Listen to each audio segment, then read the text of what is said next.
မြတ်စွာဘုရားဟောထားတဲ့တိကနိကေမှာအခိညာတုတ်ဆိုအခိညာရဲ့အဓိပ္ပာယ်ကအခဆိုတာအစပထမညာဆိုတာသိဖို့ကဘာဥအကြောင်းသိကောင်းစရာဒီလိုဆိုလို့တယ်ပေါ့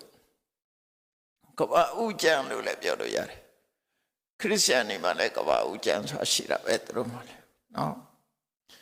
ဒါကဘုရားဘာသာနဲ့ပတ်သက်တဲ့ကဘာဥကျမ်းဒါကြောင့်မို့အခိညာကို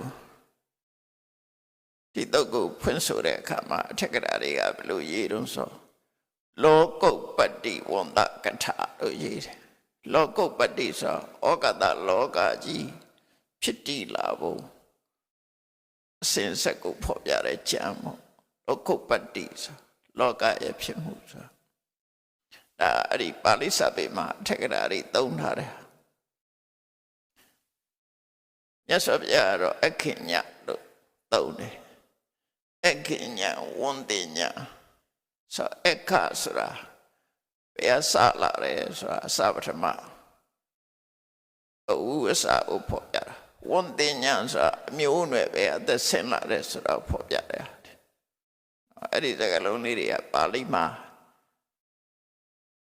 ဘုရားကိုယ်တိုင်သုံးခဲ့တဲ့စကားလုံးတွေပေါ့အဲ့တော့မြတ်စွာဘုရားကကပ္ပပြက်ပုံနဲ့ကပ္ပတီးရှိပုံကိုအသေးစိတ်တော့မဟောဘူးသို့တော့ကပ္ပဥကာလလူသားတွေရဲ့အစပထမတော့အသေးစိတ်ဟောတယ်တရဝစတင်ဖြစ်ပုံတော့မဟောဘူးဘာလို့မဟောတော့ဆိုမနေ့ကပြောရတဲ့အတိုင်းမြတ်စွာဘုရားကတရဝရှိတယ်လို့လက်ခံထားတာမရှိဘူးတရဝဆိုတာကိုလက်ခံထားဘူးမြတ်စွာဘုရားလက်ခံထားတာယုံနဲ့နာမဲ့လက်ခံအဲ့ဒီယုံနဲ့နာကိုဒုက္ခလို့ပဲသတ်မှတ်တယ်ပရိစ္ဆသောဘမှာလည်းဧဝမေတ္တကေဝလတဒုက္ခခန္ဓတသမှုရိယောဟောတိဒုက္ခခန္ဓတနိရောဓဟောတိဒုက္ခအစုလို့ပဲသတ်မှတ်လိုက်တယ်အဲ့တော့ဘုရားဟောတာဒုက္ခလို့ပဲဟောတယ်တတ္တဆိုတဲ့အနေထားနဲ့မဟောဘူးဒါကြောင့်မို့တရဝအကြောင်းနဲ့ပတ်သက်လာလို့ရှိရင်မြတ်စွာဘုရားတရဝရှိတယ်လို့မယူဆသည့်အတွက်ကြောင့်တရဝအကြောင်းနဲ့ပတ်သက်လာရင်နှုတ်ဆက်နေမရှိတာကိုမပြောဘူးပေါ့နော်တကယ်ရှိအဲ့တော့တရဝလို့ထင်တာကဣတုရှင်ပေါ့ဥမာမဲ့စရုပ်တရုပ်ကိုလူအစ်စ်လို့ထင်နေတာဣတုရှင်ပဲခဏခေတ်မှာဆိုပိုနာလဲစရာရှိတယ်ပေါ့နော်ဘာလို့လို့ဆိုတိုးတက်ဖြစ်ပေါ်လာတဲ့ဒီစရုပ်တွေကရုပ်အတုတွေကပေါ်လာတယ်လေခုခေတ်မှာလူတွေရဲ့AI နိပညာဆိုတာနော် artificial intelligence လူတွေရဲ့အတုလောက်ထားတာတွေကပို့ပြီးတော့လူနဲ့တူလာတယ်လူနဲ့တူလာတော့အဲ့ဒါတွေကိုတွေ့တဲ့ပုဂ္ဂိုလ်တွေကတကယ်လူလို့ထင်လာမှာပဲအခုလေရုပ်နဲ့နာပေါင်းစပ်ပြီးတော့လှုပ်ရှားတာကိုလူလို့ထင်လာကြတာအဲ့ဒီအထင်ကိုဘုရားရဲ့တရားတော်ရအစစ်မြင်လို့ရှင်ဖြောက်ရမယ်သူကအဲ့ဒီဖြောက်နိုင်မှဒိဋ္ဌိဝိသုဒ္ဓိဆိုတာဖြစ်တာအဲ့ဒါမဖြောက်နိုင်သေးရင်ယူဤစင်ကြယ်မှုသို့မဟုတ်အသိပညာဒီပညာဟာအစစ်မြင်လာတဲ့ဘုရားရဲ့ပညာဟာနော်အစစ်မြင်လာတဲ့အစဉ်ရောက်လာတဲ့အခါကျတော့တရဝမရှိဘူးဆိုတဲ့အမြင်ကိုမြင်လာအောင်ကြိုးစားမြင်ဒါတကယ်အမှန်မြင်ပဲဣတုရှိပြောက်တယ်လို့ပြောမှာပေါ့မျက်စိလဲပြီးတော့လူတွေကထင်မှတ်နေတာညမောင်မိုက်တဲ့အချိန်မှာကြောက်တတ်တဲ့လူတယောက်ကသင်္ကုတ်တို့ကြီးကိုမြင်တဲ့အခါမှာသူကကြောက်တဲ့စိတ်ပေါ်တော့တစေတရေကြီးတို့အုတ်တုတ်ကြီးထိုင်နေတယ်လို့ဆိုရင်သူကြောက်စိတ်တွေပိုများလာတာအဲ့ဒါအလင်းအားနဲ့ဓမိနဲ့ဖြစ်စီထိုးပြီးတော့ကြည့်လိုက်တော့နော်သင်္ကုတ်ကြီးဆိုတာသိတာနဲ့ကြောက်တာမရှိတော့တစေလို့ထင်မှကြောက်တာသူကြောက်တတ်တဲ့အရာလို့ထင်မှကြောက်တာအဲ့ဒါလိုပဲအထင်အမြင်က6လှတတ်တယ်ပေါ့အထင်အမြင်ကလူကိုလည်းဆွဲလန်းစေတတ်တယ်ဆွဲလန်းစေတတ်တယ်လှပတဲ့ အရာဝတ္ထုတွေကလူရဲ့စိတ်ကိုဆွဲဆောင်ကြောက်မဲ့ဖွဲ့အရာတွေကလူရဲ့စိတ်ကိုခြောက်လန့်တတ်တယ်ဒါသဘာဝပဲနော်အဲ့ဒါတွေကိုပျောက်အောင်လုပ်ထားပဲအမှန်တော့ဗုဒ္ဓရဲ့နိစ္စနကအဲ့တော့အခင်ညလို့ဆိုတဲ့ကဘာဥကာလကဘာကြီးဟာစတင်ပြီးတော့တိဆောက်လာတာတိဆောက်နေတဲ့အချိန်ကိုပဲရှစ်ပိုင်းမဟုတ်ဘူးလပိုင်းမဟုတ်ဘူးနှစ်ပိုင်းတော့မဟုတ်ဘူးတာမန်နှစ်မဟုတ်ဘူးနှစ်သိမ့်ချီကြတဲ့မရေမတွက်နိုင်တော့ကြာတဲ့အတိုင်းတာကာလကြီးတစ်ခုဖြစ်တယ်ဒါမှမဟုတ်သင်္ချေက၄ခုဆိုတာနော်ကဘာကြီးစတဲ့တိဆောက်နေတာကအကြာကြီးပဲလမ်းနေနဲ့ခတ်တွေစုံသွားပြီဆိုရင်တိဆောက်ခြင်းလုပ်ငန်းပြီးသွားပြီဒါပေမဲ့တိုးတက်ပြောင်းလဲမှုတွေရှိနေဦးမှာပဲအဲ့တော့ကဘာကြီးစတဲ့နာကိုတနေ့ကပြောရတဲ့အတိုင်းမိုးရွာခြင်းကစတဲ့ကြတာမိုးရွာတာကဥရုကြောင့်ရွာတာပဲဒီခဏခေတ်လူတွေနားလဲတဲ့ဒါပို့ပြီးတော့သိလာကြတယ်ဥတုကြောင့်ရွာလာတာအဲ့ဒီဥတုကပဲထိန်းချုပ်သွားတာပဲအဲ့ဒီမိုးပေါက်ကြီးဟာအာကာသထဲမှာတပေါက်သေးပဲဖြစ်တယ်အဲ့ဒီတပေါက်သေးကအောက်ကလည်းလေတုကြီးကခံထားတယ်ဘေးကလည်းလေတွေပတ်ရနေတယ်အပေါ်ကလည်းလေရဲ့ဖိအားရှိတယ်ဆိုတော့ကြဘက်ပေါ်မှာတီးနေတဲ့ရေပေါက်ကြီးလိုပဲဘာနဲ့တူတော့ဆိုဖန်လုံးကြီးလိုပေါ့နော်ခုကဘာလုံးလို့ဖန်လုံးကြီးပဲဖြစ်မှာရှေ့ကအဲ့လိုအလုံးကြီးအဲ့ဒါကနေပြီးတဖြည်းဖြည်းကြာလာတဲ့အခါအပေါ်ကျော်တင်လာတယ်နွားနို့ချက်တဲ့အခါမှာနှုတ်ကနအပေါ်ကနေမလိုင်းတက်လာတယ်လို့ပဲဥရုယတိရဲ့ပြောင်းလဲမှုကြောင့်ရှေးပြင်းအပေါ်ကနေပြီးတော့မလိုင်းတက်တယ်လို့အစီအနှစ်တွေကပေါ်လာတယ်ဒါတကယ်လောကမှာဖြစ်နိုင်တဲ့အရာတွေလေဖြစ်နေတာကိုတမန်အပြင်တွေ့နိုင်တယ်အဲ့ဒီမြေစီမြေလွှာတွေပေါ်လာတဲ့ချိန်မှာဆိုလို့ရှိရင်လူလောကကြီးကပြန်ပြီးတိဆောက်တဲ့အပိုင်းမှာလူသားတွေရဲ့အစဟာဟိုဒုတိယဇံပုံကနေပြီးတော့ပြမတွေကတက်တန်းစီလို့သေဆုံးလာပြီးတော့ဒီမှာလာဖြစ်ကြတာလာဖြစ်တော့ကဘာဥလူသားတယောက်ဟာပြမကလာဖြစ်တယ်ဆိုပေမဲ့ပြမသေပြီးမှဖြစ်တာပြမကြီးတွေဆင်းလာတာမဟုတ်ဘူးနော်ပြမကသေဆုံးပြီးတော့ဒီမှာတတဝမွေးဖွားတာပေါ့ပြန်နေမွေးဖွားခြင်းပေါ့အဲ့လိုမွေးဖွားလာပြီးတော့အဲ့တော့မြတ်စွာဘုရားကတတဝအစကိုတော့မပြောဘူးလူသားတွေရဲ့အစကိုပြောတယ်လူသားတွေအစမှာပြမကြီးတဲ့တက်တန်းစီလို့လူပြည်လူလောကမှာအမေမရှိအဖွေမရှိအကြောင်းတရားအကြောင်းပွားကနေပေါ်လာတဲ့ဥပပတ္တိပဋိသတိဒါကြောင့်မို့ကဘာဥလူသားတွေကဥပပပဋိသတိနေတယ်လို့ပြောတာ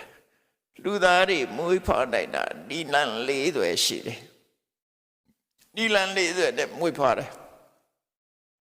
ဒီလန်၄သွယ်ဆိုတာဥကမွေးဖွားတာရှိတယ်အိမ်ကမွေးဖွားတာရှိတယ်တန်တေတဇဆိုပြီးတော့အစိုးဓာတ်ကိုမှီပြီးတော့ဖြစ်လာတာရှိတယ်ဩပပတ္တိကဆိုပွားကနေပေါ်လာတာရှိတယ်အဲ့ဒါကိုယောနိ၄မျိုးလို့ခေါ်တယ်ဘုရားကျမ်းစာတွေမှာအဲ့တော့လူသားတွေဟာဒီအကြောင်းလေးမျိုးနဲ့မွေးဖွားနိုင်တယ်တဲ့မွေးဖွားဖို့မွေးဖွားနည်းမိခင်ရဲ့ဝမ်းကမွေးတာကိုဆလပူဇာလို့ခေါ်တယ်အိမ်ထဲမှာတိဆောက်ပြီးတော့စတင်ပြီးတော့ဖြစ်လာတာဆလပူဇာအဲ့ဒါကတစ်ခုနောက်တစ်ခုကတော့ဥကမွေးတယ်ဆိုတာတော့ကြက်တိငှက်တိလို့ပဲပထမဥထုတ်လိုက်ပြီးတဲ့အခါအပြစ်မှာဥကနေပြီးတော့တခါလူသားဖြစ်တာရှိတယ်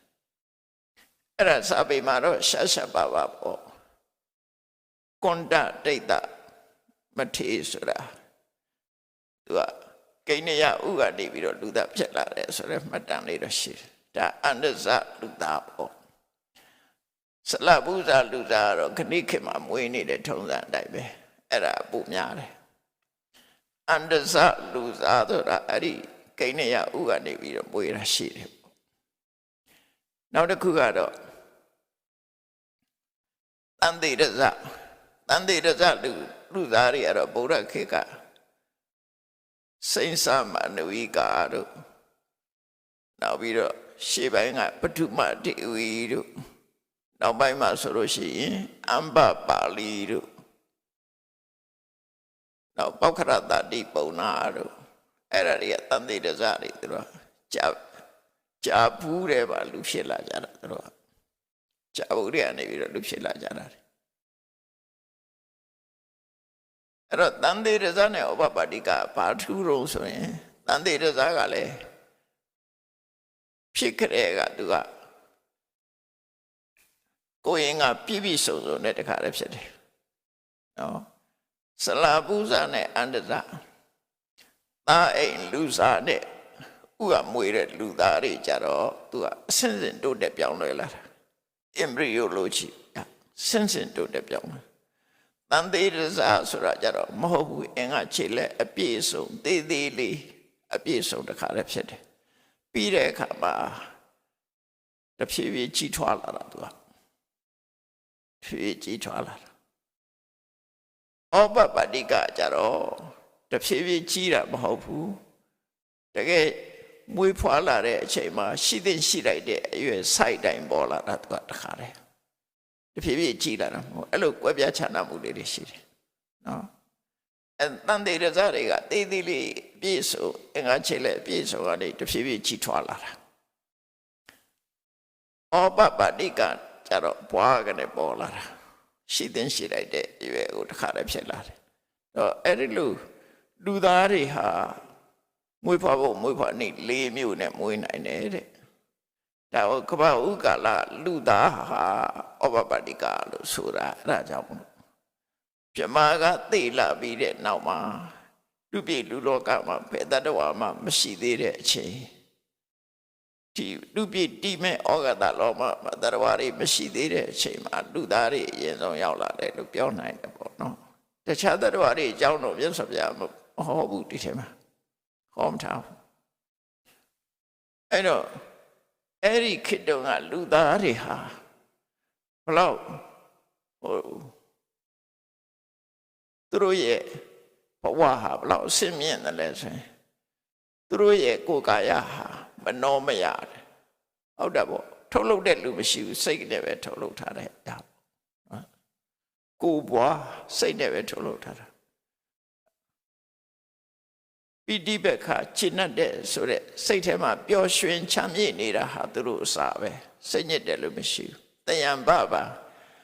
ကိုယ်ခန္ဓာကိုယ်အထွက်တဲ့အယောင်လင်းနေနဲ့နေကြတယ်အန္တလိခစရာကောင်းကင်မှာသွားလာနေထိုင်ကြတယ်နေထိုင်စရာမြေကြီးပေါ်မှာနေတာမဟုတ်ဘူးကောင်းကင်မှာပဲနေတယ်သူပဋ္ဌာယိနောအမတန်လှပတဲ့ကျက်တည်ရှိတဲ့ရုပ်တွေနဲ့စိရန်ဒီကမ္မဒနာဒိဋ္ဌတိနှစ်ပေါင်းများစွာအကြာကြီးနေကြတာအဲ့တော့ကဘာဥလူသားအမတန်မှအစမြင့်တယ်ကောင်းကင်ပြန်တယ်ကောင်းကင်မှာနေတယ်ကိုရောင်ကိုဝါတွေရှိတယ်လှတယ်ဒါကဘာဥကလူသားတွေရဲ့အချိန်အဲ့ဒီကဘာဥကလာအချိန်တွေမှာဆိုလို့ရှိရင်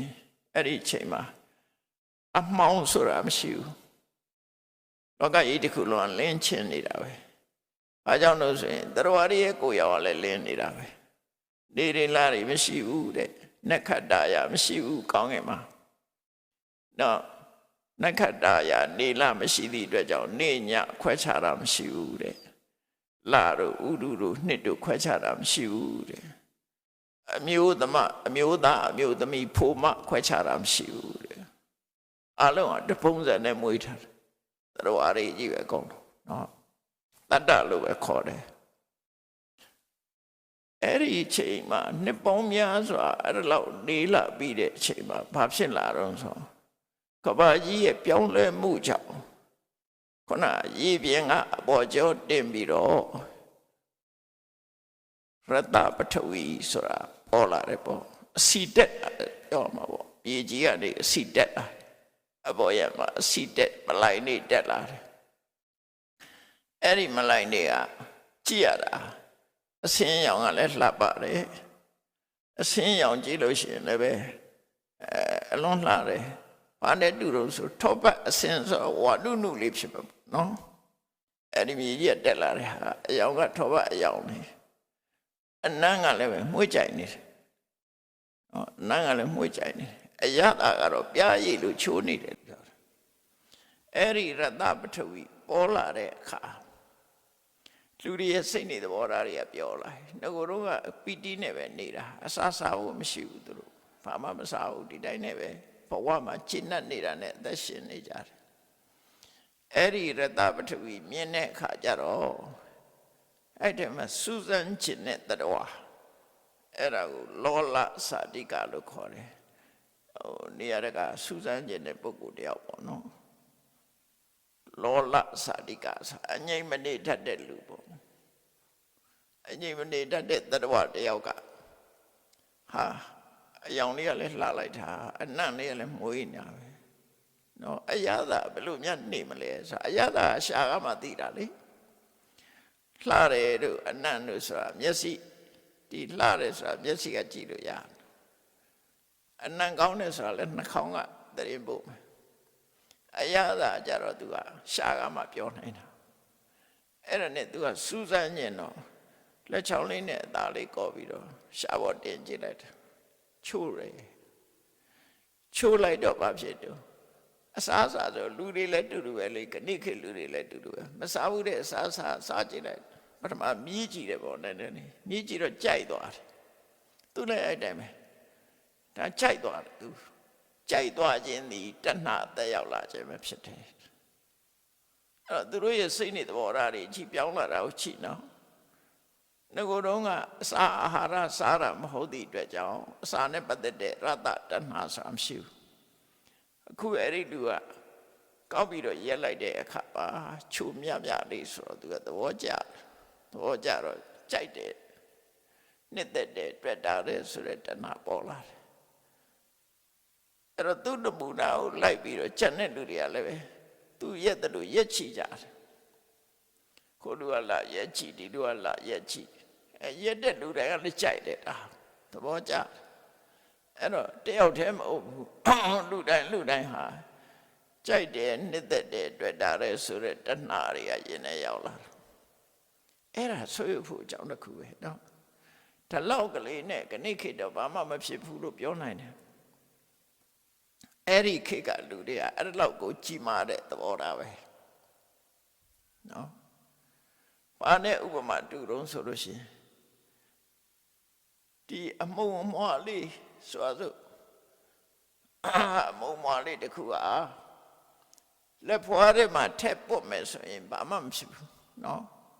ဘာမှမဖြစ်နိုင်ဘူးဒါပေမဲ့အဲ့ဒီလက်ဖွားထဲထက်ပုတ်လို့ဘာမှမဖြစ်တဲ့အမုံလေးကိုမျက်စိထဲထည့်လိုက်ရင်မျက်စိကခလုတ်ဖြစ်သွားအဲ့ဒီဥပမာအတိုင်းပဲနော်လက်ဖွားမှာဘာမှမဖြစ်ဘူးဒါပေမဲ့ဒီကနေ့ခေတ်မှာဒီတဏှာလောက်ကတော့ဘာမှမဖြစ်ဘူးသို့တော့သိတန်ရှင်းစင်ကြနေတဲ့အချိန်မှာအမဲဆက်ကလေးကတစ်ဆက်ဆိုတစ်ဆက်မှသိတာသွားတယ်သူတို့ကအဲ့ဒီရတပထဝီကိုကြိုက်နေတဲ့တဏှာလေးပေါ်လာခြင်းဟာသူတို့ရဲ့စိတ်တွေသဘောထားပြောင်းလဲသွားခြင်းပဲဖြစ်တယ်အဲ့ဒီတဏှာကိုသူတို့ကဒီလောဘဆိုတာဘဝတစ်ခုရတိုင်းလည်းဒီလောဘစားတာပဲလေလောဘစားတာဘဝနိကတိဆိုဘယ်ဘဝရောက်ကြိုက်တယ်ဒါပြင်ငရဲရောက်တဲ့လူတွေရောကြိုက်လားဆိုရုပ်တည်းကြိုက်တယ်လို့ပြောတယ်ငရဲရောက်တဲ့လူတွေကြောချမှတပြမှန်းသိတာလေတပြလို့မထင်ဘူးစာပထမမီးအောင်တောင်ရွှေအောင်ထင်းနေတာမကြောက်ဘူးရှောက်ရကစားတော့ကိုရတဲ့ဘဝပျော့ကြတာကြီးပဲလေအကုန်လုံးဒါကြောင့်မို့လို့ဘဝနိကတိဆိုတာဒီဘဝတစ်ခုမှလောဘကပဲစားပြူတာအခုလည်းကြည့်ကဘာဥလူသားတွေမှာပထမဆုံးဖြစ်လာတာလောဘပဲနော်တဏှာလောဘရာဂထူးထူးပဲအဲ့ဒီဟာအရင်ဖြစ်လာပြီးတော့ယင်နဲ့ရောက်လာတဲ့အခါကျတော့နောက်ဆုတ်သွားမှမဟုတ်ဘူးလူတွေခဏခေတ်ကလူတွေလိုပဲကြိုက်လို့ရှိရင်မရအောင်စားမယ်မှားစားမယ်နိုင်ငံညာတောင်မှားမယ်ကိုယ်နိုင်ငံမရှိလေလိုက်ရှာမယ်နော်အဲ့တော့ရတပထဝီကိုဒီရတဲ့အခါမှာလူတွေဘာလို့တော့ဆိုရက်ချီလို့ကြိုက်သွားတဲ့အခါမှာအာရပါရလက်တွေနဲ့ကော်ပြီးစားကြတော့အဲ့ဒီလိုစားပြီးတော့နော်လက်နဲ့ကော်ပြီးတော့စားတဲ့အဆင့်ရောက်လာတဲ့အခါကျအစာတွေစားပါများလာတဲ့အခါကျတော့တဏှာတိုးတဲ့တိုးလာတော့ ကိုရောင်ကိုဝါတွေကမတောက်ပါတော့နော်ဖန်တုံးကြီးမှာချင်းကြီးတွေတက်လာတယ်လို့ပဲသူတို့ကတယံပပါကိုယ်တိုင်ကိုဝါဆိုတာတွေပျောက်သွားတယ်တဲ့နောက်တစ်ခါကိုရောင်ကိုဝါပျောက်သွားတဲ့အခါကျတော့မှအမှောင်ကြီးတွေမှာမနေတတ်တော့သူတို့ရဲ့ကံအားလျော်စွာနေပေါ်လာတယ်နေကွယ်သွားတဲ့အခါသူတို့ရဲ့ဆန္ဒအရာလာပေါ်လာတယ်ဟောနေတွေလာတွေအဲ့လိုပေါ်တယ်အဲ့လိုပေါ်ပြီးတော့နက္ခတ်တွေတာယာတွေကောင်းကင်မှာပြည့်ပြည့်စုံစုံအကုန်လုံးဖြစ်လာတယ်လာတွေလာဝက်တွေ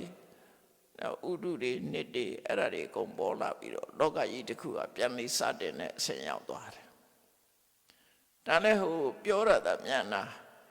နှစ်ပေါင်းများစွာကြာမှပြောင်းလဲလာတာနော်အဲ့ဒီမြေစီတို့မြေဩဇာတို့ဆိုတာခဏထီအောင်ကဘာမြေကြီးထဲမှာရှိနေပုံရတယ်ဘာဖြစ်လို့တော့ဆိုဝေရင်းစာပြည်မြတ်စွာဘုရားဝါဆိုတဲ့အချိန်မှာမိုးခေါင်ကြီးရှာပြီးတော့အကပ်ပေးကြီးစိုက်တယ်စိုက်တဲ့ပြကောက်ပင်နေရအကုန်လုံးရိုးရမယ်ဖြစ်သွားတယ်ရှေးခေတ်ကတော့ဆက်သွယ်ရေးမကောင်းတော့တနေ့နဲ့တနေ့ကူလို့မရဘူးဝေးကြီးတွေအဲ့တော့ဝေရင်းစာထေသမှာအစာကမို့ခေါင်းမာလူတွေတေးကြချေကြအဲ့ဒီအချိန်မှာဘုန်းကြီးတွေကဘယ်လိုလုပ်ဆွန့်ခံလို့ရမလဲမြတ်စွာဘုရားနဲ့တန်ခါ900ကဝိရိယမှာရှိနေတယ်အဲ့တော့ဆွန့်ခံလို့လည်းမရနိုင်တော့အဲ့ဒါဟိုးခင်ကမြေမြောက်ဖက်ဒေသကနေပြီးတော့မြင်းတွေကိုမွေးပြီးဒီဘက်မြင်းကုံတွေလာတာရှိတယ်အဲ့ဒီမြင်းကုံတွေကမြင်း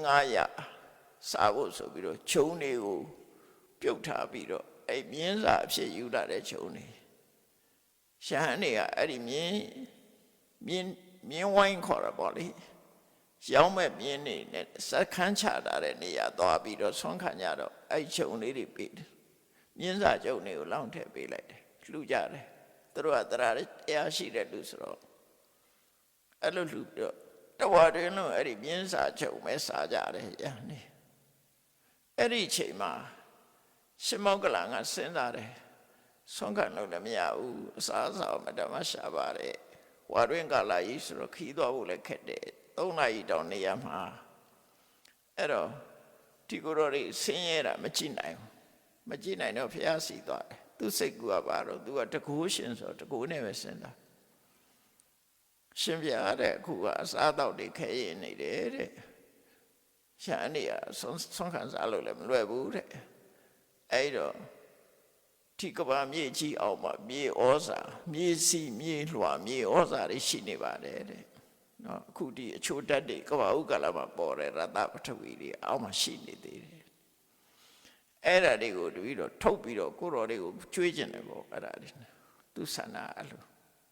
ကျွေးကျင်တယ်ဆိုမြတ်စွာဘုရားမင်းဘယ်လိုထုတ်ပါတော့ဆိုအခုလက်ရှိမြေကြီးပေါ်မှာရှိတဲ့တရားတွေကိုအဲ့ဒီလိုကဘာမြေကြီးတစ်ခုလက်ဖွာတစ်ခုပေါ်မှာဘယ်ဘက်လက်ပေါ်မှာအဲ့ဒီမြေကြီးဖန်ဆင်းပြီးတော့ဒီတရားတွေကိုအဲ့ဒီကိုခဏရွှေ့ထား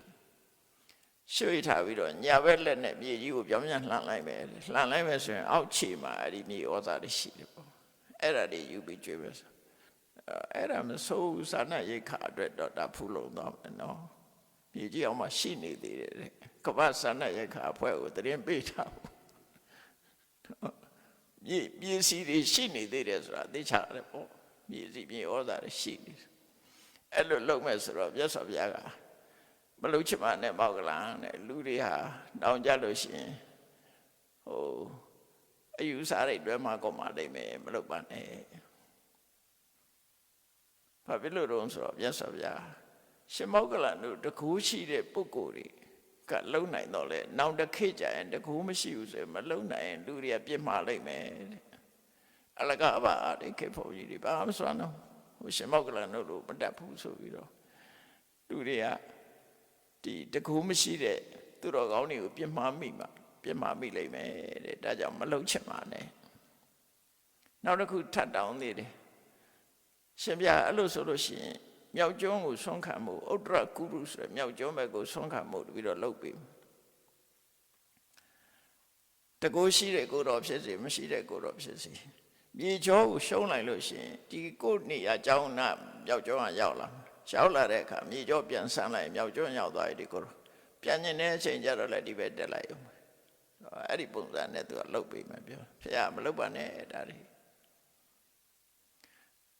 ဘိုက်အတွက်ဝမ်းရည်အတွက်ဒါတွေကိုအသုံးချတာမကောင်းဘူးပေါ့နော်ပြဿနာကြုံတွေ့လာရင်အဲ့ဒီပြဿနာကိုကြံ့ကြံ့ခံကြိုက်တယ်ဖခင်ဖြစ်ပေါ်လာတဲ့ပြဿနာခါစီခံ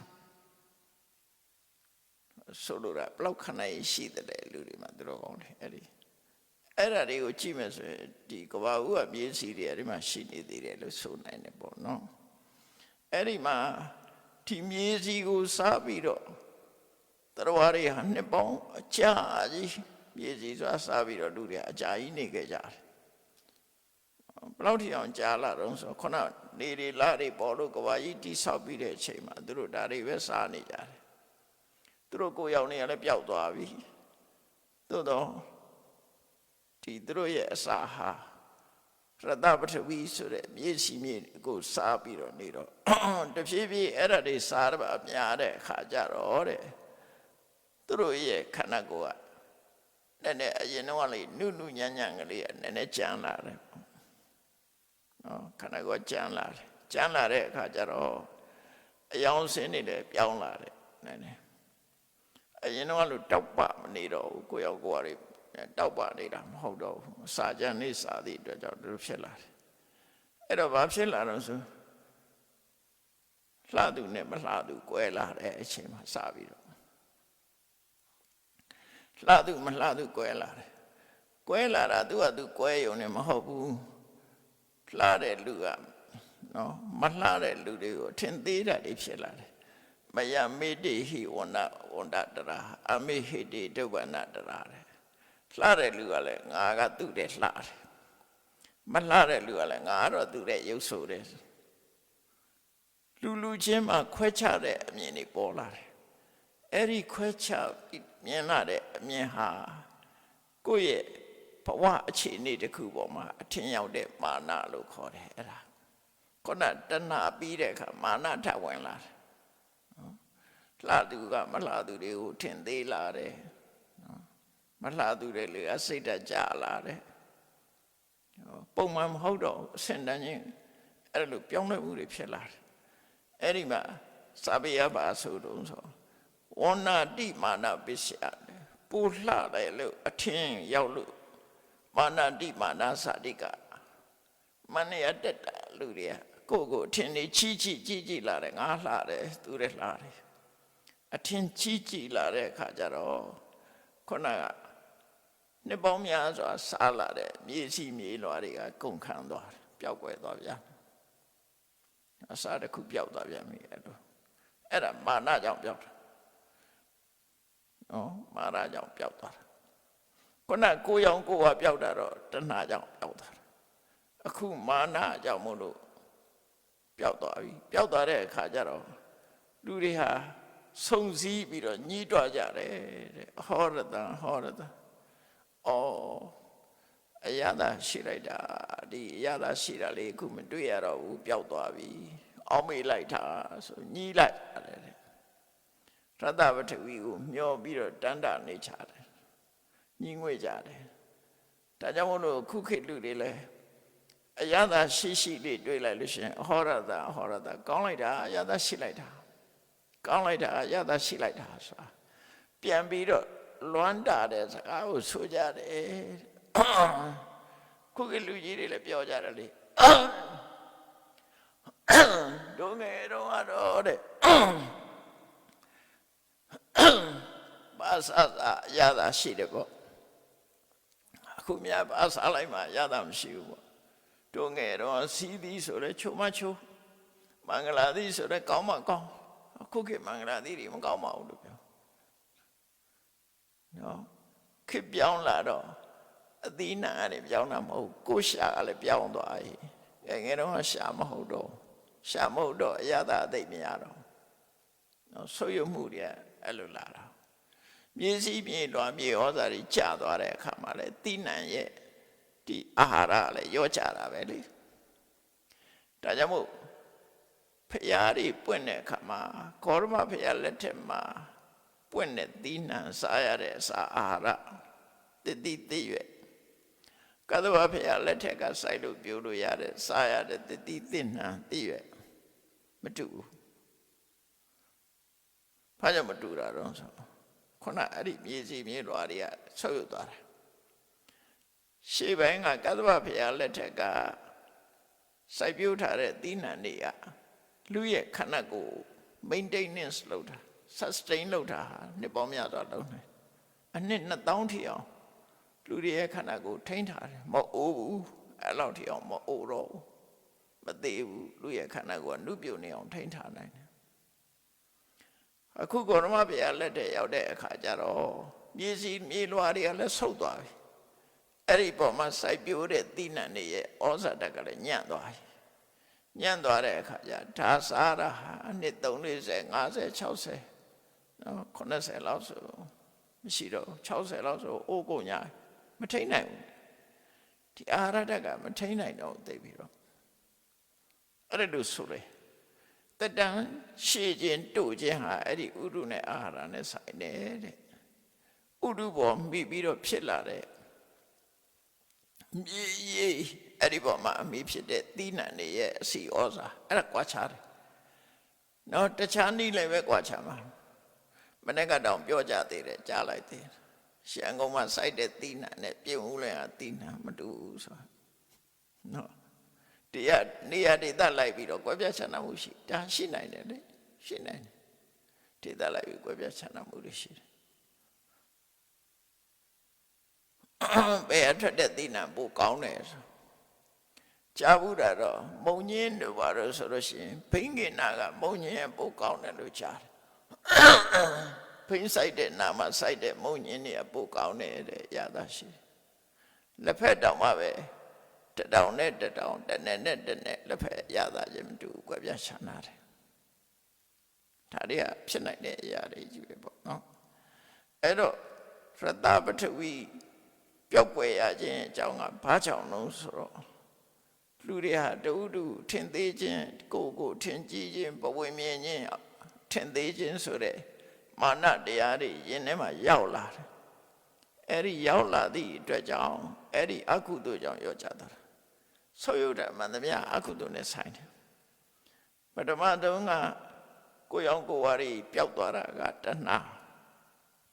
အတ္တပထဝီဆိုတဲ့ကောင်းမြတ်တဲ့အစာတစ်ခုပျောက်ကွယ်သွားတာကမာနအဲ့တော့လောကကြီးမှာဒီယင်ထဲမှာဖြစ်ပေါ်လာတဲ့ဒီကိလေသာပေါ့နော်ကိလေသာဆိုတဲ့ဒီအကုသိုလ်စိတ်တွေအကုသိုလ်စိတ်ဆန္ဒတွေကြောင့်မို့လို့ကိုယ်ပါကြီးပြဆုပ်ယုတ်ပြလာတာပဲဖြစ်တယ်အဲ့ဒါကိုတန်ဝေကယူကိုမြတ်စွာဘုရားဟောတာနောက်ဟုတ်ပြီရတပထဝီကွဲသွားတဲ့အခါကျတော့သူတို့ရဲ့ကုသကံအားလျော်စွာရတပထဝီလောက်ဟိုကောင်းကြမှာတော့ကောင်းမှာပေါ့နော်ရတပထဝီအစာဘာအစာထိုးလာတယ်လဲလို့ဆိုရင်ภูมิပပတကတဲ့မြေလွှာမြေတွေကအလွှာလိုက်ချက်လိုက်ဖြစ်လာတယ်ခုနကတော့တကယ်အစီအနစ်ကြီးပဲအခုကျတော့အချက်လိုက်လွှာလိုက်တွေဖြစ်တယ်ဘာနဲ့တူတုံးဆိုလို့ရှိရင်မှုနဲ့အလားတရတူတယ်အဲ့တော့ကိုအမြေကြီးရတယ်မှုတက်လာတဲ့သဘောပေါ့နော်အဲ့ဒီမှုပွင့်ကြီးတွေလို့ဖြစ်လာအဟိစတကမှုပွင့်အဲ့ဒီမှုပွင့်ကြီးတွေကလည်းပဲလှတယ်တဲ့အနံ့ရတာနဲ့ပြည့်စုံတယ်အစင်းရောင်ကတော့ခုနလိုပဲထောပတ်ရောင်ပဲတဲ့အရသာကြတော့ပြာအရသာနဲ့ပြာရည်နဲ့အရသာချင်းတူတယ်အရသာတော့မကွာဘူးအဲ့လိုပေါ်လာတယ်အဲ့တော့တရားတွေဟာလူသားတွေဟာကဘာဥကလူသားတွေဟာအဲ့ဒီမြေလွှာဆိုတာပေါ်လာတဲ့အခါကျတော့အဲ့ဒါကိုစားဖို့ကြိုးစားလာကြပြန်အဲ့ဒီအစာစားပြီးတော့နှစ်ပေါင်းများစွာနှစ်ပေါင်းသိန်းချီအောင်ကြာပြီးတော့အဲ့ဒါအစာနဲ့စားနေကြတယ်လူတွေဟာခုနကရတပထဝီတုန်းကအစာပို့နူးညံ့တယ်နော်နူးညံ့တယ်အခုကရတပထဝီနဲ့စားရင်မြေလွှာကအဖက်ကျန်းန်းနေပါလာနော်အဲ့လိုပေါ့ခိုးတော့အစီနှစ်တွေကြီးပဲအခုကတော့အဖက်တွေပါလာပြီဘ ဖတ်တိတ်ပါလာတော့ကြာစားလာတဲ့အခါခန္ဓာကိုယ်ကပို့ပြီးတော့ကြမ်းတမ်းလာတယ်ကြမ်းတမ်းလာတယ်အစင်းရောင်ကလည်းပဲကွဲပြားခြားနားမှုကပို့ပြီးတော့ထင်ရှားသိတာလာတယ်ပို့ထင်ရှားသိတာလာတဲ့အခါကျတော့ခုနလှသူမလှသူနှစ်ခုကွဲလာပြီးတော့မလှတဲ့လူတွေလှတဲ့လူတွေကမလှတဲ့လူတွေပေါ်မှာအထင်သေးမြင်သေးဖြစ်လာတယ်မာနတွေတက်လာကြပြန်တယ်မာနကနောက်ဆုံးမသွားဘူးတိုးတက်လာတာနော်လူတွေရဲ့ဒီလှပမှုမလှပမှုဆိုတာကွဲပြားခြားနားမှုတွေဒါများလာတယ်အဲ့ဒီလိုမာနအရှိန်ကတိုးမြင့်လာသည့်အတွက်ကြောင့်ဖူပြီးပတ်ပက်တက်ကလို့ဆိုရဲမြေလွှာတွေကလည်းပျောက်သွားကြပျောက်တယ်ဆိုတာချက်ချင်းဟုတ်ခနဲ့ပျောက်တာတော့မဟုတ်ဘူးတဖြည်းဖြည်းပျောက်သွားတဖြည်းဖြည်းပျောက်တော့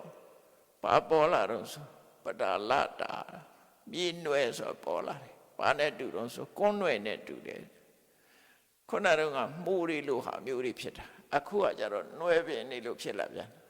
နော်နွယ်ပင်နေလို့ပေါ့နော်အဲ့ဒါကိုပတာလတာလို့ခေါ်တယ်ကွန်းနွယ်နဲ့အလားတရံတူတယ်တဲ့သူကလည်းပဲအစင်းအနံ့အရသာနဲ့ပြည့်စုံတယ်တဲ့အစင်းကတော့ထောပတ်အယောင်ပဲတဲ့အယောင်ကတော့ထောပတ်အယောင်အရသာကတော့သိမကွာဘူးပြားရည်ရဲ့အယောင်ပဲပြားရည်ရဲ့အရသာပဲတဲ့နောက်ထပ်တတိယမြောက်အစာတစ်ခုပေါ်လာတာအဲ့ဒီအစာကိုပဲလူတွေကအာပြုတ်ပြီးတော့စားကြပြန်တယ်နော်တဖြည်းဖြည်းတော့အစာကျန်းလာတဲ့သဘောရှိတယ်အဲ့ဒါတွေနှစ်ပေါင်းများစွာစားလိုက်တဲ့အခါတဲ့ခန္ဓာကိုယ်အသားရည်တွေတဖြည်းဖြည်းပို့ပြီးတော့ကြမ်းခိုင်ကြမ်းလာတယ်ပေါ့ပြီးတော့အစင်းရဲ့ကွဲပြားမှုတွေတယောက်နဲ့တယောက်မတူမှုတွေအစင်းလှမှုမလှမှုတွေပို့ပြီးတော့ဆိုးလာတယ်ဆိုးလာတော့ငါသူ့တဲ့ပို့လှတယ်ငါတို့ကသူ့တဲ့ပို့ရုပ်ဆိုးတယ်ဆိုတဲ့ခွဲပြားခြားနားမှုတွေဖြစ်လာတယ်ဖြစ်လာပြီးတော့မာနတွေကတက်လာကြတယ်မာနဆိုတဲ့သဘောကအထင်ရောက်တာပဲလေဘဝင်မျက်နာတို့အထင်ရောက်တာတို့စိတ်ဓာတ်ကြတာတို့အဲ့ဒါတွေကမာနတွေပဲအထင်ရောက်မှုပဲအဲ့ဒီလိုဖြစ်လာတဲ့အခါမာနတရားကြီးထွားလာသည့်အတွက်ကြောင့်ပရလတ္တာဆိုတဲ့မြေနွယ်ကလည်းပဲကွယ်သွားပြန်ရောတဖြည်းဖြည်းနဲ့ပျောက်သွားပြန်အဲ့ဒါနှစ်အနည်းငယ်မဟုတ်ဘူးတစ်ခုတစ်ခုဆိုနေပေါ်များစွာအကြာကြီးအကြီးမှာနော်အဲ့တော့သူတို့ညီးတွားကြတယ်တဲ့ငါတို့ကရင်တော့နော်မြေနွယ်ရှိခဲ့တယ်အခုမရှိတော့ဘူးနော်လူတွေကထိုငယ်ငယ်တုန်းကဆိုလို့ပေါ့ကောင်းတာတွေပျောက်ွယ်သွားတဲ့အခါကျတော့ညီးကြတယ်အဟုဝတ္တနော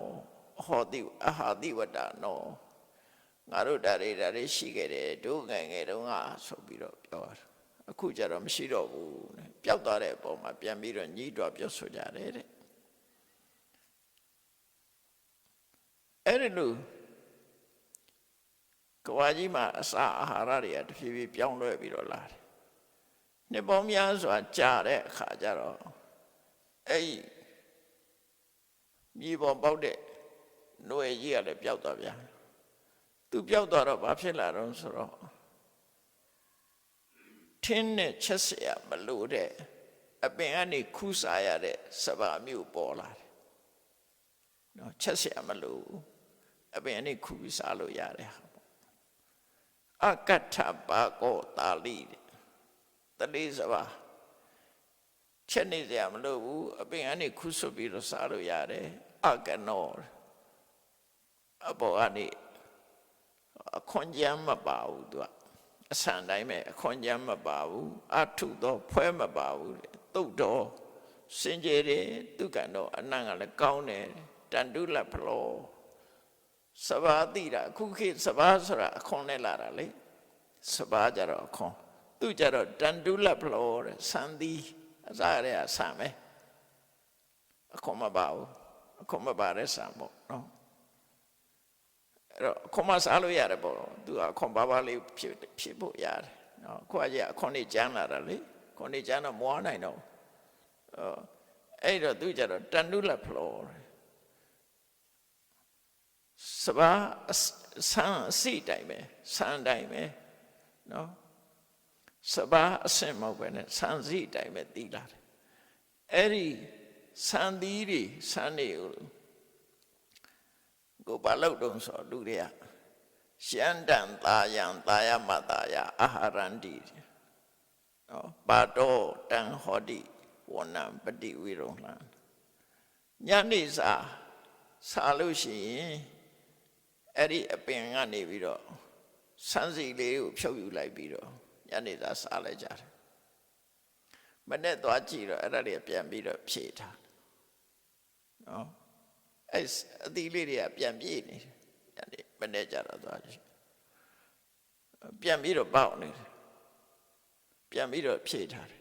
တော့မနဲ့မှကြတော့လေမနဲ့စားအတွက်ယူပြီးတော့စားလိုက်တယ်ဆိုရင်ညနေကျတော့ပြန်ဖြစ်နေပြန်အဲ့တော့ဒီအသီးလေးကဘလို့ခုမပြောက်မကုန်မသွားဘူးလို့ပြောတယ်မနဲ့စားပြီးရင်ညနေကပြန်ထွက်နေတယ်အဲ့အသီးလေးတွေဆန်သီးလေးတွေပြန်ထွက်နေတယ်နော်ခုတဲ့နေရတော့မပေါ်ဘူးတဲ့အမြဲတမ်းရှိနေတဲ့ပုံစံမျိုးဖြစ်တယ်တဲ့အဲ့ဒီအခဋ္ဌပါကပါဠိထင်းနဲ့ချက်เสียမလို့တဲ့တလေးထမင်းကိုစားပြီးတော့နှစ်ပေါင်းများစွာနေထိုင်ခဲ့ကြတယ်ဒါကဘာဦးကလူသားတွေနော်ကဘာဦးကလူသားတွေဟာအဲ့ဒီလိုပဲအစာကလည်းတဖြည်းဖြည်းကျန်းလာတယ်ခွာနော်နွယ်နဲ့စားလို့ရှိရင်ဒီဟာဆန်စီဆိုတော့ပါလာတယ်ပေါ့နော်ပူကျန်းလာတယ်အဲ့ဒါစားလဲပြီးတော့လူတွေကနှစ်ပေါင်းများစွာနေတယ်နှစ်ပေါင်းများစွာနေပြီးတော့အဲ့ဒီဆန်စီတွေစားပါများတဲ့အခါကျတော့ဘာဖြစ်လဲခန္ဓာကိုယ်ကလည်းခါတိုင်းနဲ့ပို့ပြီးတော့ကျန်းနလာတယ်ကျန်းနမှုတွေရှိလာတယ်အစင်းရောင်ကွယ်ပြားမှုတွေကလည်းကွယ်ပြားလာတယ်ဆိုပြီးတော့အဲ့ဒီမှာဘာထူးလာတော့ဆိုဖို့မကွယ်ပြားလာတာပေါ်လာတယ်အဲ့ဒီအချိန်မှာပေါ်တာ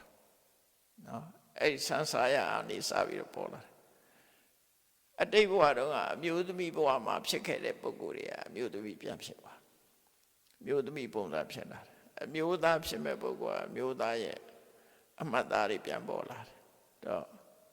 အဲ့ဒီကနေစပြီးတော့သူတွေဟာဆက်ဆံမှုတွေဖြစ်လာတဲ့တဏှာလောဘတွေကများလာကြတယ်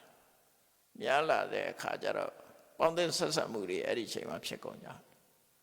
ဒါအကုသိုလ်တွေတိုးတက်လာတာရော့မသွားဘူးလို့ဆိုလို့တယ်ခုနမာနအပြင်မှာအခုတဏှာကာမဂုဏ်ဒါတွေကဒါများလာပြီးတော့လူတွေကအဲ့ဒီတော့ဆက်ဆံမှုတွေကဖြစ်လာတဲ့အခါကျတော့အင်ကြီးရကြီးပေါ်လာကြတယ်မကြိုက်တဲ့လူတွေကအဲ့လိုဆက်ဆံပေါင်းတဲ့မှုတွေကိုမကြိုက်တဲ့လူတွေကခဲနဲ့ပြစ်ကြတယ်နော်မြေမှုန့်နဲ့ပြစ်ကြတယ်အဲ့လိုလုပ်တယ်နွားချေးကြောင်နဲ့ပြစ်ကြတယ်လို့သူတို့ဆိုတယ်အဲ့တော့နွားချေးကြောင်ရှိတယ်ဆိုတော့နွားတွေကပဲရောက်နေတယ်မသိဘူးဒီမှာနွားချေးကြောင်နဲ့ကောက်ပြစ်တယ်လို့ပါအဲ့နွားတွေလည်းရှိပုံရတယ်ကြည်ရတယ်အဲ့ဒါတွေကိုတော့အသေးစိတ်မပြောဘူးနော်ဘာဖြစ်လို့လူတွေဟာဒီလိုတယောက်တယောက်လုံးကြတယ်လဲဆိုပြီးတော့အဲ့မှာသူတို့နွားချေကြောက်တွေနဲ့ပြေးကြပြီးတော့အဲ့ဒီကနေစားပြီးတော့အကားဝယ်ဖြစ်ဖို့အိမ်ဆောက်တာပေါ်လာခဲ့တယ်ဒါအက္ခညတုတ်မှာ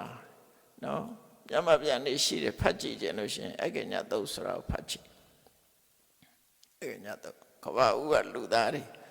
ဆိုလိုတဲ့အဓိပ္ပာယ်ကတော့လူလောကကြီးကအဲ့ဒီလိုတဖြည်းဖြည်းပြောင်းလဲလာခဲ့တာအဲ့ဒီပြောင်းလဲလာတဲ့အချိန်မှာဘာကြောင့်တဖြည်းတိုးတက်တာမဟုတ်ဘူးတဖြည်းဖြည်းဆုပ်ယုပ်သွားတာအကောင်းဆုံးကနေပြီးတဖြည်းရော့ကျလာတာဘာကြောင့်လဲဆိုခုနပြောတဲ့စိတ်နေသဘောထားတွေကြောင့်ပဲမကောင်းတဲ့စိတ်ဓာတ်တွေဝင်လာလို့အဲ့ဒါလိုဖြစ်လာတယ်အဲ့တော့အဲ့ဒီမှာရင်ရက်သလားဆိုမရက်ဘူးလူတွေကနော်အဲ့တော့လူတွေကပထမဆုံးကဆိုလို့ရှိရင်အိမ်တွေဘာတွေဆောက်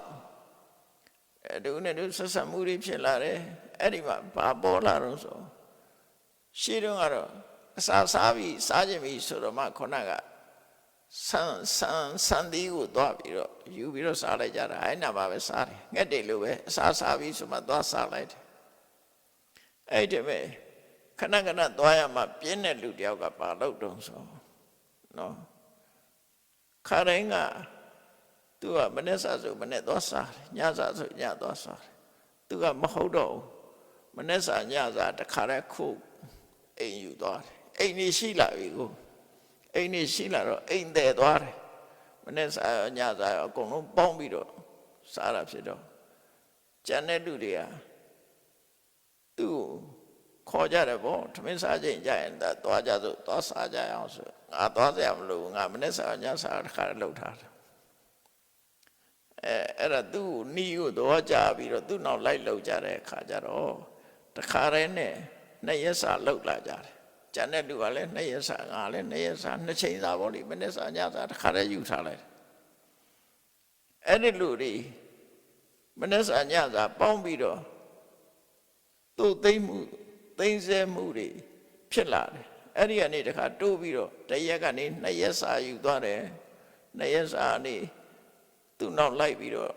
တစ်ချိန်နဲ့အဲ့လိုလုပ်တယ်ဟာကောင်းတယ်ဒါအလုပ်ရှုပ်သက်တာတယ်မင်းကြီးကောင်းတယ်ဆိုပြီးတော့လူတွေကယူသွားကြတယ်နောက်အဲ့ဒီကနေစပြီးတော့လူတွေဟာအစာအာဟာရသူမိသိမ့်စည်းတယ်ဆိုတဲ့အလေးထားတစ်ခုပေါ်လာတယ်ပေါ့နော်သူမိသိမ့်စည်းတယ်4ရက်စာယူသွားတယ်5ရက်စာယူသွားတယ်တစ်ပတ်စာယူသွားတယ်အဲ့လိုနဲ့အစာအာဟာရကိုသိမ့်ဆဲတာတွေလောက်လာတဲ့အခါကျတော့အဲ့ဒီသိမ့်ဆဲမှုသိမ့်စည်းမှုကိုကြောင်းပြုပြီးတော့ဘာဖြစ်သွားတော့ဆိုခုနကတော့ဆန်သီးတွေကဖွဲတွေပါလာတယ်အခွန်တွေပါလာတယ်ဆံမော်ရုပ်ရှဲလာတယ်နော်ခူးလိုက်တဲ့နေရာလဲနောက်ထပ်ပြန်မပေါက်တော့ဆွရွသွားတယ်အဲ့ဒါဆွရွသွားတယ်ပြီးတော့အုပ်စုလိုက်အပင်တွေဟာအဲ့ဒါလို့ပြန်ပြီးတော့ငကိုတော့ကတော့ပရိသပင်ကခူးစားတယ်လို့ခူးစားလို့ရတယ်အဲ့ဒီအခြေအနေကြီးကပျက်စီးသွားတယ်အဲ့တော့ဆုပ်ယုတ်သွားတာဘာကြောင့်ဆုပ်ယုတ်သွားတော့ဆိုတော့လူတွေရဲ့တဏှာလောဘကြောင့်ပဲငါဟာဆိုတဲ့သိမ့်စီးတာလည်းပဲဒါတဏှာလောဘတစ်ခုပဲလေအဲ့လိုသိမ့်စီးသို့လောက်မှုကိုကြောင်းပြုပြီးတော့လူရဲ့အစားအစာတွေကဆုပ်ပြပြလာတယ်လို့အဲ့တော့စိတ်ဝင်စားကြတော့ကောင်းတယ်အဲ့တိုင်ကမ္ဘာလောကကြီးကဒါနှစ်တူတို့အတွင်းဖြစ်တတ်မဟုတ်ဘူးနှစ်အမတန်မှရှည်ကြတဲ့အချိန်မှဖြစ်တယ်အနှစ်ချုပ်ပြောရလို့ရှိရင်လူတွေရဲ့စိတ်နေသဘောထားတွေဟာတဖြည်းဖြည်းမကောင်းတဲ့စိတ်ကနော်ကိုအခွင့်အရေးလိုချင်တဲ့စိတ်တွေတို့သူများတဲ့အသာစီးရချင်တဲ့စိတ်တွေတို့သူများကိုထင်သေးတဲ့စိတ်တွေတို့အဲ့ဒါတွေကလွှမ်းမိုးလာတဲ့အခါကျတော့သူတို့ရဲ့ဒီအခက်ခဲတွေကပို့များလာတယ်ဆုပ်ပြတ်မှုတွေနဲ့ကျုံလာတယ်လို့သူတို့ဆိုတယ်အဲ့တော့ဒီအကညတုတ်ဟာနောက်ရက်ဒီမှာဆက်ပြီးတော့နားထောင်မယ်ဆိုလို့ရှိရင်စိတ်ဝင်စားစရာတွေပေါ်လာမှာမြတ်စွာဘုရားဟောတာကတော့အဲ့ဒီပုံစံနဲ့ပဲဟောသွားတာနော်တဖြည်းဖြည်းပြောင်းလဲသွားတာအကညတုတ်နဲ့ဆက်ပြီးတော့ကြည့်ရမှာတော့စက္ကဝတိတုတ်ဆိုစက္ကဝတိတုတ်ဆိုတာယနေ့လူသားတွေရဲ့နိဗ္ဗာန်ကဘာဖြစ်လာမယ်ဆိုတာဟောတာအကညတုတ်ကလည်းပဲကဘာဥကာလကနေလာပြီးတော့တဖြည်းဖြည်းဆုပ်ယုတ်သွားပုံကိုပြောတာပဲအဲ့တော့တိုးတက်လာတာမဟုတ်ဆုပ်ယုတ်လာတာဆုပ်ယုတ်တာဘာကြောင့်ဆုပ်ယုတ်တုံးဆိုရင်လူတွေရဲ့ရင်ထဲကစိတ်နေသဘောထားတွေကြောင့်ဆုပ်ယုတ်တာဆိုတာကိုတတိတံဝေကထားပြီးတော့ကိုယ်တဏ္ဍမှာကိုပိုင်ဆိုင်မှုတွေမနာလိုစိတ်တွေမာနတွေတဏှာတွေအဲ့ဒီကိလေသာတွေကြောင့်လူတွေရဲ့အခွင့်အရေးတွေဟာတဖြည်းဖြည်းဆုပ်ယုတ်လာတယ်ကောင်းတာတွေဟာတဖြည်းဖြည်းပြောင်းလဲပြီးမကောင်းတဲ့ပဲရောက်သွားတယ်ဆိုတာဒီအကုသိုလ်တွေရဲ့ဆိုးကျိုးတွေပဲလို့ကိုယ်စီမှတ်သားပြီးတော့ကိလေသာတွေမဖြစ်ပွားအောင်ချိုးနှိမ်မှုကြိုးစားအထောက်နိုင်ကြပါစေကုန်သတည်း